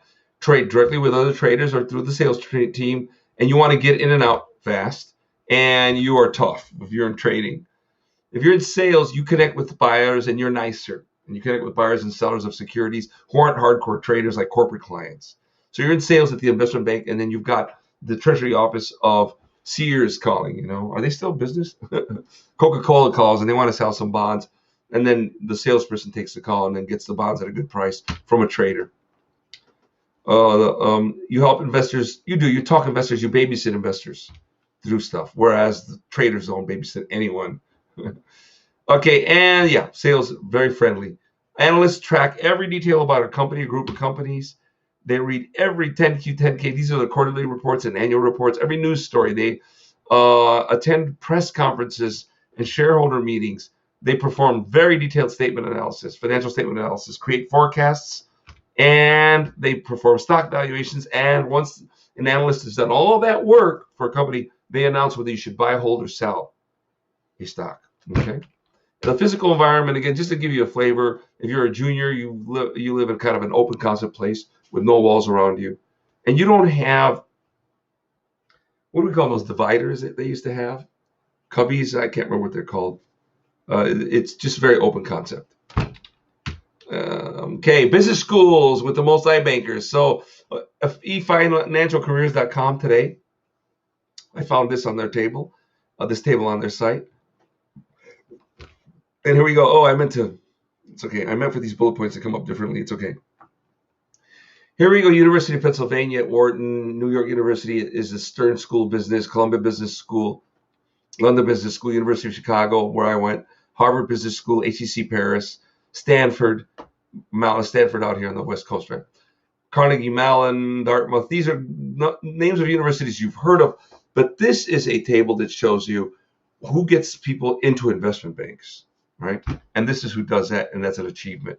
And there becomes a pattern. Once a certain school starts getting people into the investment bank, naturally, it makes it easier for those who follow to get into the investment bank because they may even know the professors. And here we go, getting a job on Wall Street. Here we go. So there is a certain type of person who gets in. That's a personal profile. What kind of education do they need? What kind of reading should they do? How should they prepare? Most Wall Streeters are really high achievers, and they're very motivated. They're fantastic at math. They're very energetic. They are abstract. They think of meta things. They connect dots that most people can't connect. So an iBanker will connect why a treasury bond is trading and correlated. The yield on a treasury bond is correlated with the price of a 3-month stock, a 3-month oil futures contract. I saw that today on TV. I had to think it through, and I realized, yes, that correlation makes sense. That's an investment banker. An investment banker can connect things, see relationships, see patterns, take advantage of patterns, communicate it well to people, and help them make sense of all the ocean, right, of information that people who are working in business and running corporations are consuming, like they say, drinking from a fire hydrant. Investment bankers are able to hand you nuggets of gold. When I can tell you, I can assure you that when people sit down and they sit with their investment banker, it is work, okay? It's work. But when they get done with that conversation, they got something out of it. A lot. It's a rich, meta kind of conversation. Okay, most people who end up being investment bankers have a lifetime of private education. I didn't. I went to public schools until my MBA. And most have a quantitative undergrad degree and a top MBA. And this kind of shows you where people come from. They have degrees in accounting, finance, engineering, math, science, programming, a lot of certified public accountants. And then it kind of shows you only the skinny green arrow with bachelor's make it to Wall Street on that side, way over there, right? Most people, the big wide blue arrow, go to get an MBA, all right, and then some people get a graduate degree out of that group, an Master of Science or PhD or some other degree, not an MBA, and they end up in investment banking. Now, some people get bachelors and they go straight into a PhD program and they become investment bankers, okay? Most people are voracious readers of everything. It's a lifetime of reading about anything. So you sit down and you hear two investment bankers talking, grab on. They could be talking about sports, but they could be talking about Shakespeare. They could be talking about the history of Latvia in the 1300s. I am not making it up. They could be talking about the average size of cicadas. They could be talking about a plague, like we were looking at the table earlier, right? They could be talking about biology. Unbelievable. They could be talking about physics, and they could be talking about battles that were fought in some war by Hannibal, who fought the Romans, back when before Christ was born or somewhere around that time. I mean, it's amazing. They'll know the succession of all the kings of all Europe, France, England, Belgium. We read. We waste our times. I like to say sometimes reading, and I'm one of those creatures that loves to read. They know geography like you wouldn't believe. They can maybe name every country on the map in the world. This is an investment banker for you. Can name the CEO of any company, of the top 50, 100, 200, 300 companies. Can tell you who sits on what board for what company. How old are they? What college do they go to? Who do they marry? How many kids do they have? What's the name of their dog? It is unbelievable what these people know. And most of your success is determined before you get your interview.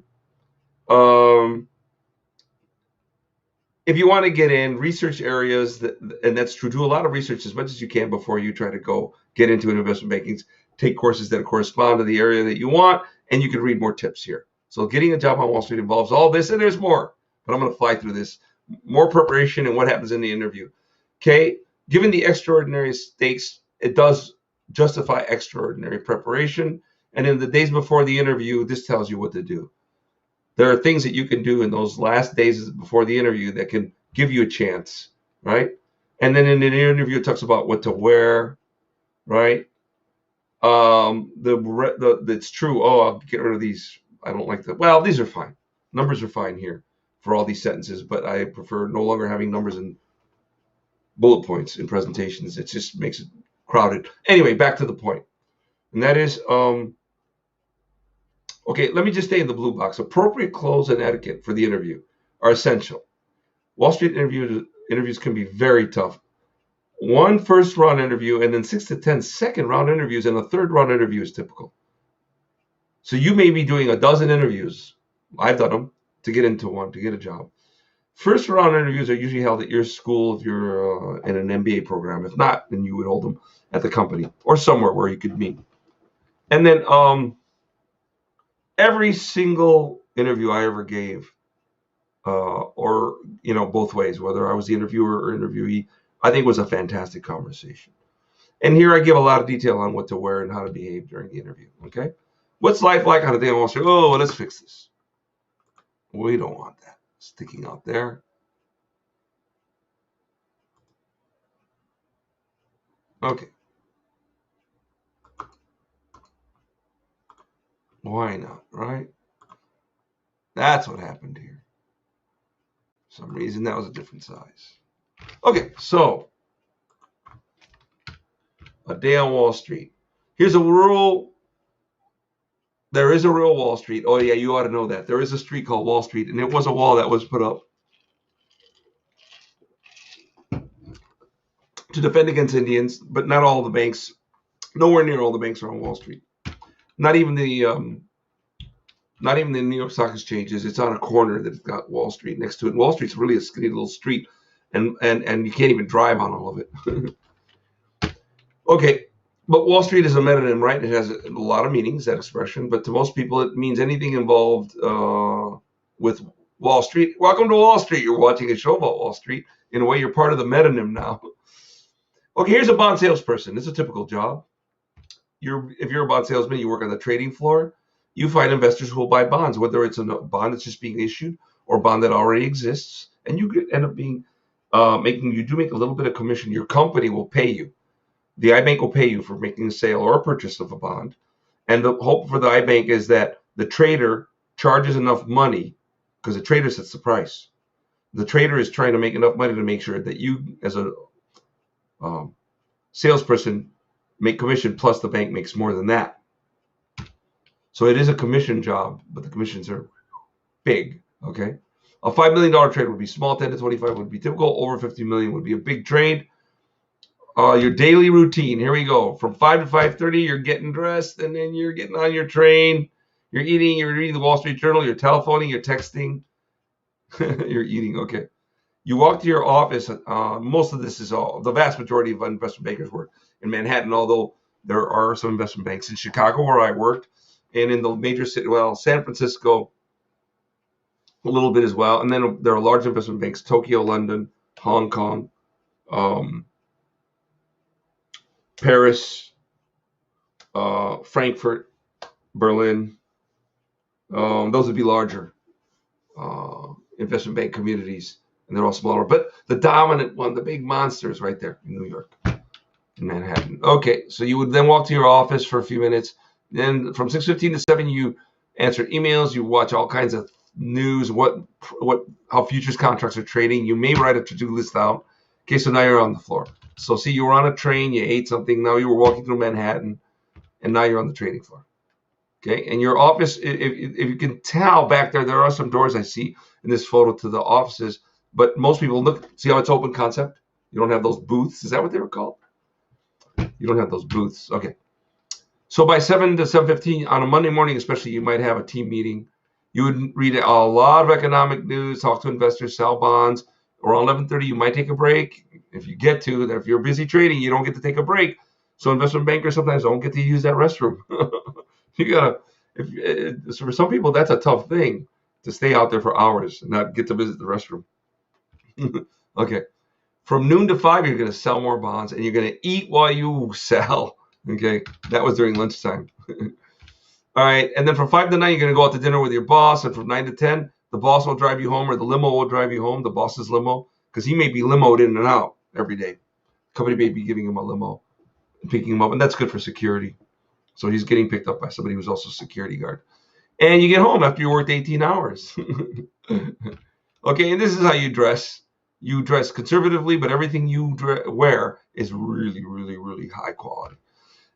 Something notorious about the business, we're getting toward the end here. You create pitch books. These are books that you put in front of your client, and they look beautiful. And they have all kinds of information, anything you can imagine that your client may want to know about what's going on in markets, economics, what's going on in deals that are in the same market that you're working on. And they could just be updates on your current deal. You could maybe look at 10 of these in a row as you're getting a deal done. Because this one says comparable debt issuance is top left. So that means that the bank is coming in saying, this is how it looks today, but then tomorrow all the numbers could be different. And on and on and on. And boy, I made a lot of it. When you start out, you do a lot of that. There are different kinds of trading floors, and I just want to point out two kinds. I wish I would have done a little better job of having these appear. I forgot to make these dynamic. They didn't glide in.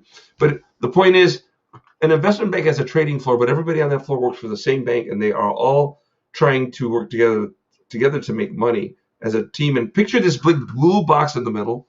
That's a trading floor plan. And there's certain things that end up in the middle. You get treasury bonds traded in the middle. Maybe stocks are in the middle. And then around the edges of the trading floor are other areas that get traded. Okay. Oh, we have proprietary trading here. We can't do that anymore. Investment banks used to do their own straightaway trading, completely bypassing clients, and now they can't do that anymore. Hedge funds do that.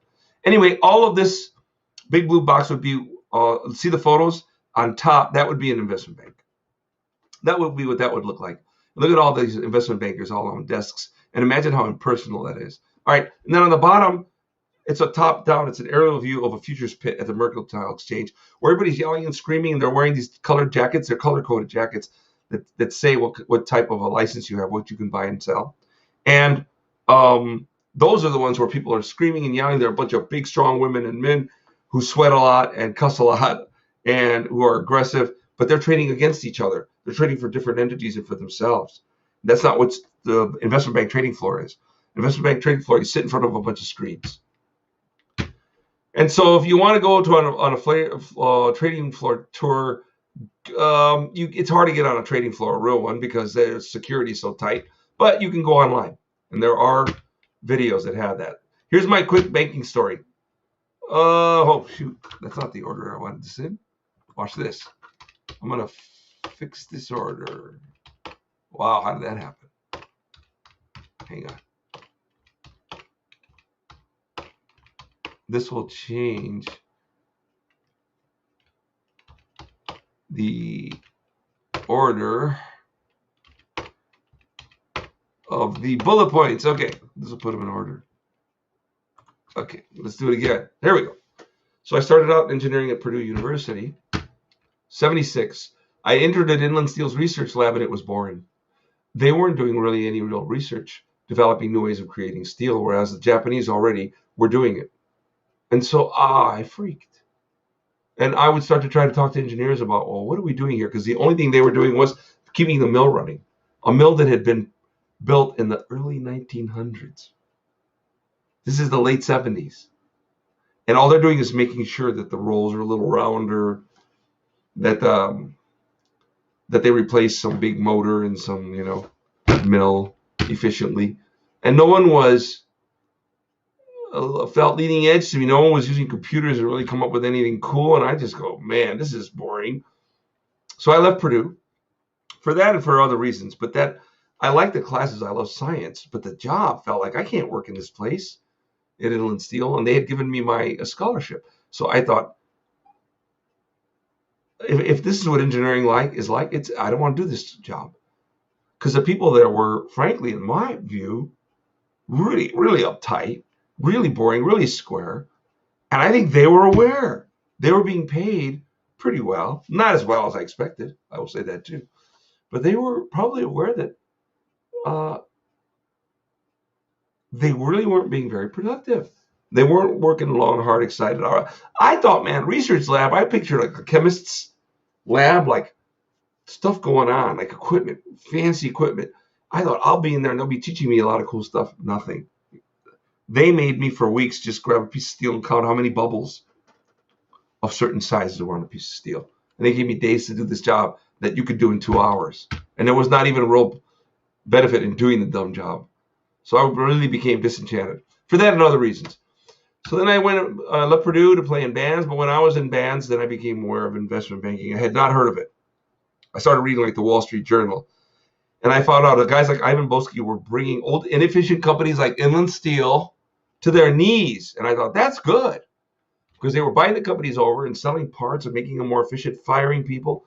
Because that's what Inland Steel did not do, what the whole industry did not do. And the result was, if they had stayed modern, we wouldn't have had a depression in towns like East Chicago, Indiana, where people lost thousands of jobs. Gary, Indiana, a city that collapsed when the mills couldn't hire people anymore. And violence exploded on the streets of the city of Gary, Indiana. All right? So these people not doing great research, I saw the social consequence. I lived it. So when I saw Ivan Boesky getting on these corporations and making them be more efficient, I understood. I connected to it directly. It had been something that was I experienced myself. Michael Milken was a guy who had a bond trading desk for Drexel, but he was in LA. How cool was that? This guy was working for Drexel based in Manhattan, but he decided, hey, I'm a master of bond trading, and I think I'll just live on the West Coast. Whoa, who does that? I'd never heard of it. I'd never heard of it in a book, in a movie. Who does that? Who tells their boss, I'm gonna open up my office and my team that works for me out somewhere else in the world? Not even down the block. Forget about going to Los Angeles. And that captured my imagination. I started reading about these people. So I went back to Purdue and I got a bachelor's in management with a concentration in accounting. I got some investment experience because I became cash manager of City of Gary, where I worked for a year and a half. I filled 4 applications to universities to get an MBA. I got accepted to all 4. And then I went to University of Chicago. They let me in. I entered 91, graduated, and started for Chicago in 93. And I stayed there till 98 when I moved my family to California. And from then on, I worked in Treasury for the rest of my career. Because all day long when investment bankers are working, they're working with CFOs and treasurers. So the skills I brought to treasury companies, to treasury departments here, were fantastic when I came to California, and it went great for me. I got to work for two fantastic companies, Ingram Micro and Beckman Coulter particularly. Ingram Micro, in certain regards, was a great entree, but Beckman Coulter was just this sensational place to work with a great management team who were brilliant, brilliant guys. Chief Financial Officer, Treasurer, and Head of Planning, Paul Glyer, and Jim Glover, our Chief Financial Officer, who had been my boss's treasurer and moved up to CFO. Fantastic professionals, brilliant guys, and understood capital markets really well. And they had that reputation. That's why I was happy I landed at Beckman, because investment bankers had great respect for Beckman. And Beckman, the guys knew enough to interview me, to even know, hey, if we hire an investment banker, that'll help our treasury group. So it was a fantastic, ideal spot. And I wish I'd stayed there. I ended up moving and starting my own, I opened my own shop in Indiana, and then ended up just working for somebody else. And that went great, and then came back to California. But it really, if I could go back, I would have stayed in investment in treasury at Beckman Coulter. They became Danaher, and I believe I could have had a great opportunity at Danaher to move into their treasury department. Okay. Oh, I'm going long now. This is a long one. I'm throwing a bomb. This is the last piece. Investment bank social responsibility. Here's a man named Blankfein, Lloyd Blankfein. Lloyd Blankfein was the head of Goldman Sachs, the most prestigious investment bank. And way back in 2008, there was this there was a financial crisis. Markets were collapsing, but some investment banks like Goldman made a lot of money on some of the trades during that time. And the U.S. Treasury even gave them $10 billion to help them at the time. They bought stocks just to help boost up all the investment banks to make sure they wouldn't fail, except for Lehman Brothers. Story for another day. That's because the guy who was our treasurer didn't like the guy who ran Lehman, and I understand why, because the man who ran Lehman Brothers impacted my life directly, but that's a story for another day. All right, here we go. It's a small world, incredibly small world, because my life touched the head of Lehman Brothers, and his life touched the I won't think of his name right now, the gentleman who was the U.S. Treasurer, and they let Lehman go bankrupt. Okay, get back on task here, Al. So look, the U.S. enacted a $700 billion TARP program to save the economy. Then, just like we've got $2 trillion going on right now that we're building up, that we're using because we have coronavirus. All right. The Treasury bought $10 billion of Goldman Sachs stock, and they did that for various investment banks and regular banks. Okay. So they bought stock to give them cash. And that way we, for the first time in history, own stock as a population through our government. Interesting thing, right? Why did they do that? Because the treasurer was a guy who had run Goldman Sachs. So he had been a competitor with Lehman Brothers. That's part of that story. Okay. Goldman paid it back in 2009, way ahead of schedule, and taxpayers did not lose any money on that. All right. But in 2010, the Congress made CEO Lloyd testify because, hey, they had profited on some deals when the market was falling. But at the same time that they made money when the market was falling, they were pitching positions to clients that would make money if the market went up. So here you're making money if the market goes down on some positions. At the same time, the Congress goes, why were you then selling positions to others that would make money if the market went up? So what happened? The market went down, you made money, and those persons that you told to enter these positions didn't. They lost money. Why were you doing this? Okay. Did you do something wrong? Well, in this specific case, no. Okay. Because every day Goldman's own internal team can differ as to market view. So some parts of the bank think currencies will rise and others think it will fall, and they do their own separate trading sometimes. And then somebody who does overall hedging has to figure out a way to hedge this stuff, because some of it's going against each other to some degree, whereas that means they're already naturally hedged. But anyway, so throw out that last 10 seconds, 15 seconds. Within a bank, there's not necessarily agreement about where things are going anyway. Okay. Secondly, on any given day, then yeah, all day long, every day, an investment bank has positions that, because of that financial intermediation thing I first showed you with the green arrows coming up and down. The individuals may have certain cash flows they're worried about and that are moving around. They may be exposed to the values of metals, the values of currencies, the values, the levels of interest rates. All kinds of things are impacting them differently than they're impacting the bank. So yeah, sometimes a bank is in a position where it'll do better when its clients do better, but sometimes it's in the opposite position. And this is changing second by second, minute by minute.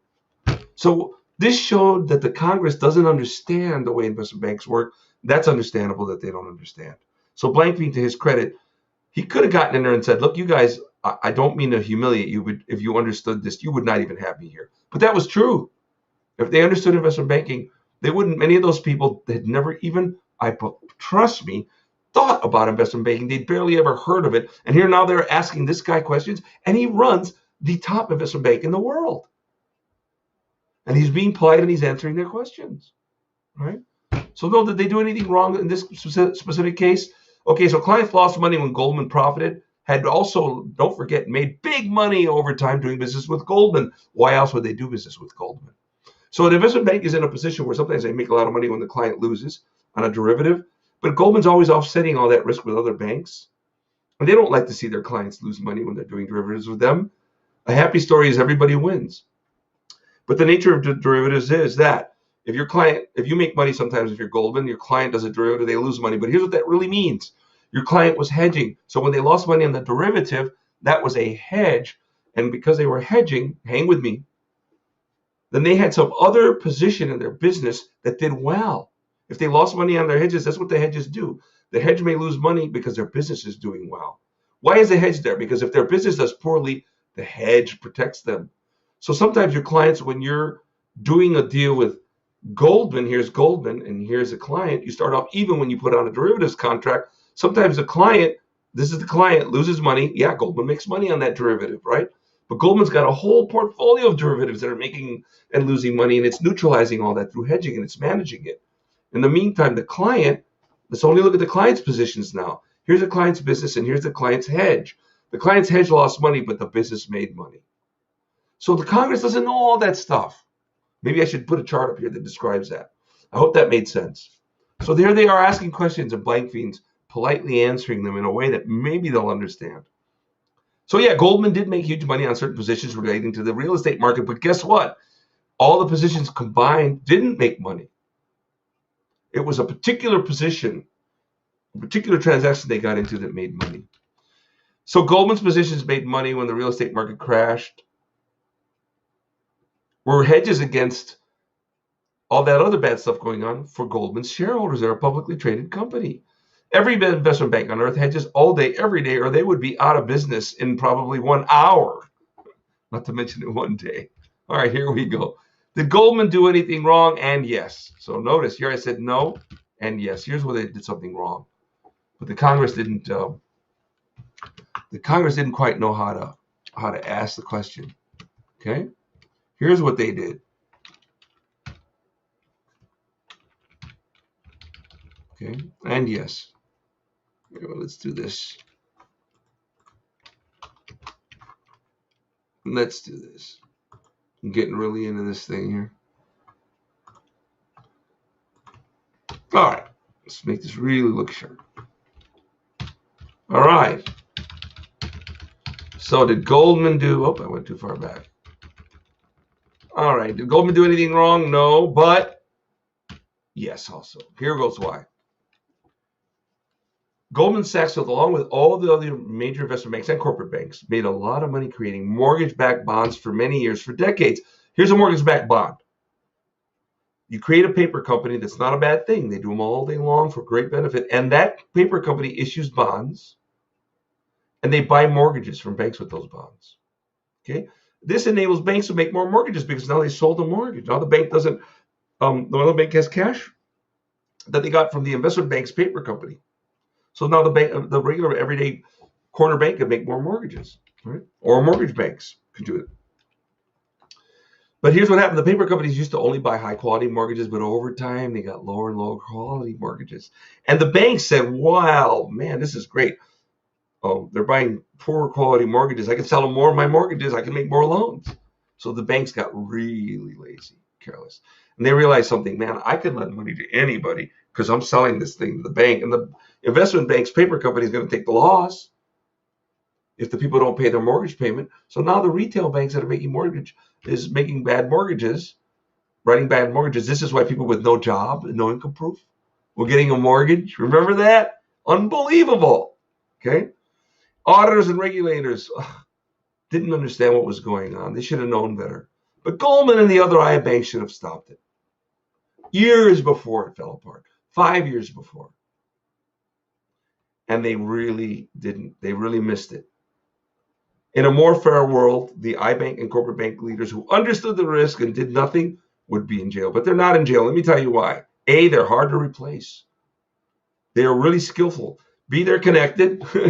C, they are better regulated now. And so I think we've all settled back and said, okay, we've gone back and said, okay, they got away with one. They really did. They caused an amazing amount of damage. So my first slide said, are iBankers pirates of royalty? What do they produce, etc.? Here go the answers. Are you ready? Drum roll. Are they pirates of royalty? They are far closer to royalty, or the whole industry would collapse, or the whole global economy would collapse, because they're in the middle intermediating, as I described to you earlier. So they are fantastic. Folks, you see this trading floor? Look sideways at that picture. I like that photo. I'll flip it upside up in a second just for fun. Okay, here we go. Oh man, have I gone long? Woof, long show. Here we go. What do iBanks produce? Well, trillions of dollars, because every single product, as I described earlier, got financed some way or other by securities that got created by investment banks, and they got traded by investment banks, so that the whole liquid economy can work, so the financial economy can work, so cash can flow. Are investment bankers that smart? They're smarter.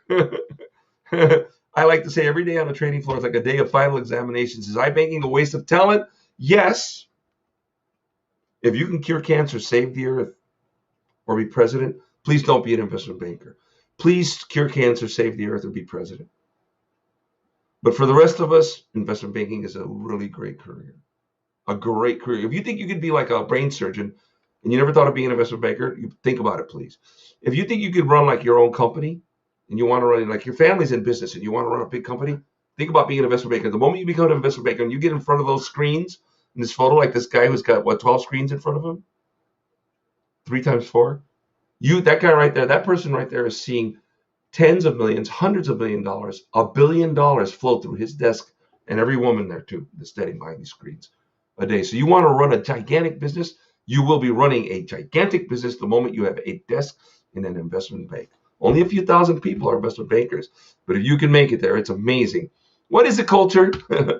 Extremes. That's what the culture is.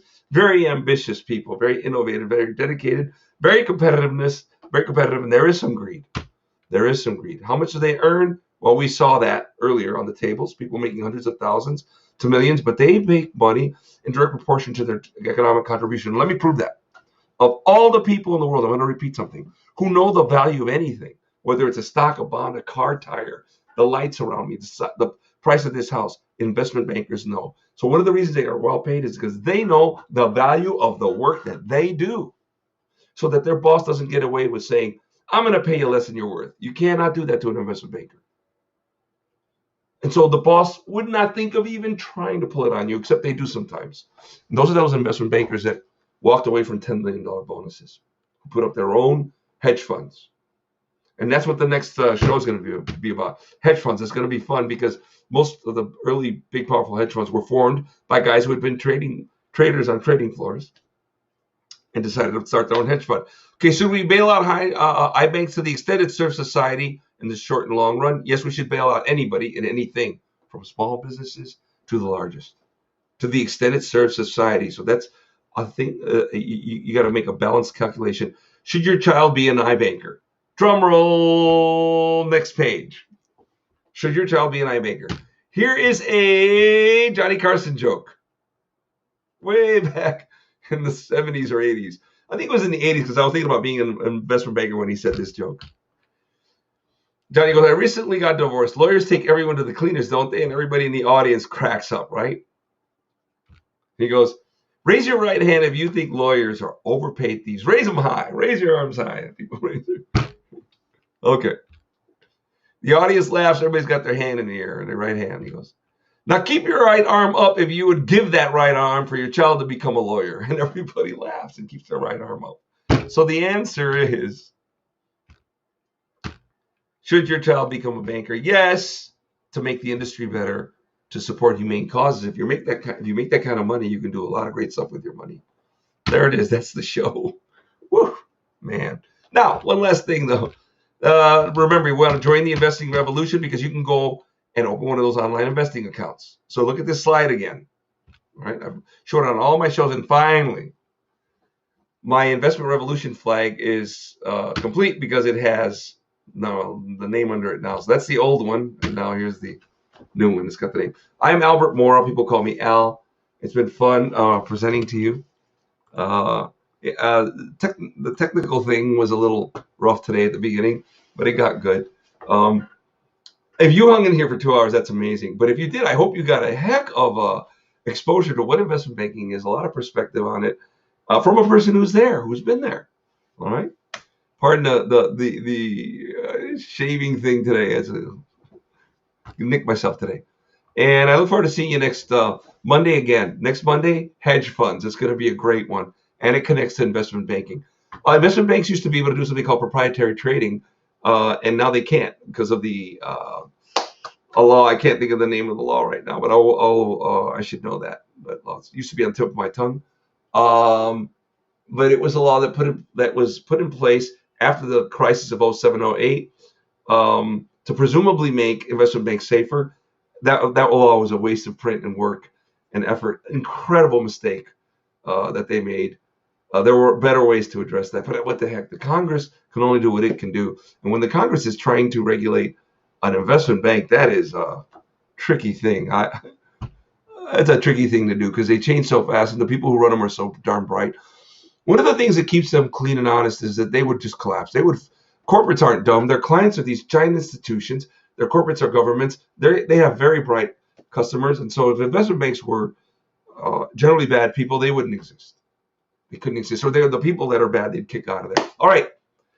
Have a great rest of your evening if you're actually watching tonight or whenever you're watching this. This is Al Morrow from Carlsbad, California. Let's see. Woohoo! Let's make some noise. First time. We've made it through the show. Woohoo!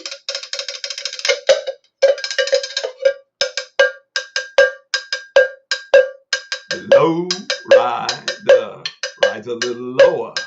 Yeah, baby. Okay. See ya.